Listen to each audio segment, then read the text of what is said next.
The CBS 21 Political Insiders with Rob Hanrahan. The Political Insiders are here. We have Charlie Gerow, our Republican strategist, and of course Mark Singal, our Democratic strategist. First off, let's just get it out of the way off the top. The president's doctor came out today to talk about his physical and said everything's fine. Charlie, he answered a battery of questions about everything. He even volunteered, the president did, for a cognitive test to try to put any of these rumors out there to rest about his McDonald's eating and things that he said. Yeah, his polling numbers might not be that great, but his physical numbers, you or I would trade for any day.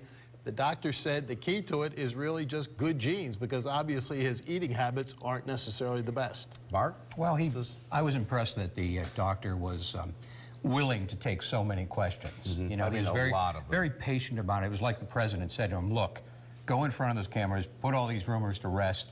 And I think he did a good job at it. I mean, whatever else you want to say about Donald Trump, he's in good shape. He seems like he's in good physical shape. All right, let's talk a little bit about the deadline that we're facing on Friday of a government shutdown. The issue of DACA has been put sort of in front of a budget which would prevent the shutdown.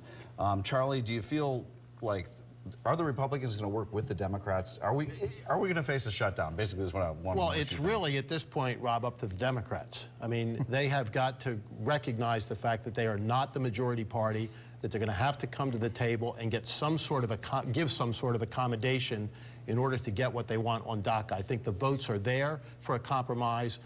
Whether or not it happens by Friday is another question altogether. But I think if there is any shutdown, it will be very short-lived. But if it becomes longer, I think the Democrats have a political problem. But Mark, Senator Durbin said last week, after the alleged comments made in that meeting with the president, with that word used, he said the Democrats are just going to look at their own DACA plan, and too bad if the Republicans don't like it. Well, it's not a good idea. It's not a good idea to shut down the government. I don't think anybody benefits from that. So they've got to take full advantage of the few days remaining to get it done. But make no mistake, the person who deserves the blame for blowing up the train is the President of the United States.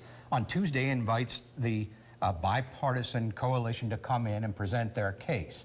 And he had a big, showy press conference prior to that saying, I'll sign anything you put on my desk.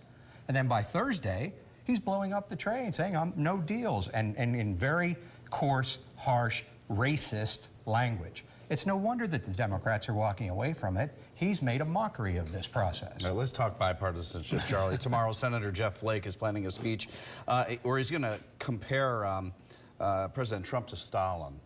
And he's already announced he's going to make this speech. Flake doesn't have any skin in the game. I mean, he's leaving.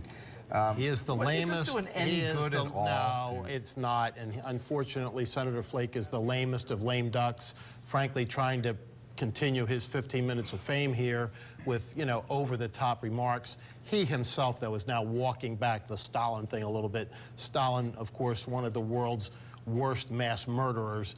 The comparisons are not only odious, they're ridiculous. Well, that goes a little bit too far, and Senator Jeff Flake has had a long and distinguished career, and a conservative at that. He is just sick and tired of the coarseness that's emanating from the White House. And the reference to Stalin was more about Stalin's handling of the press and about his autocratic way of trying to shut down any divergent opinions. And he has a perfectly legitimate point to make, and I think he should make that point. All right, Mark Singal, Charlie Gerow, thank you guys for coming in on such a sloppy day. I really appreciate it. Did we mention it's slick outside? It's a little bit slick. Yes, you were both talking about that. So be careful when you get back on the road, you guys. You can hear more from the CBS 21 Political Insider Sunday mornings at 8:30 on Face the State.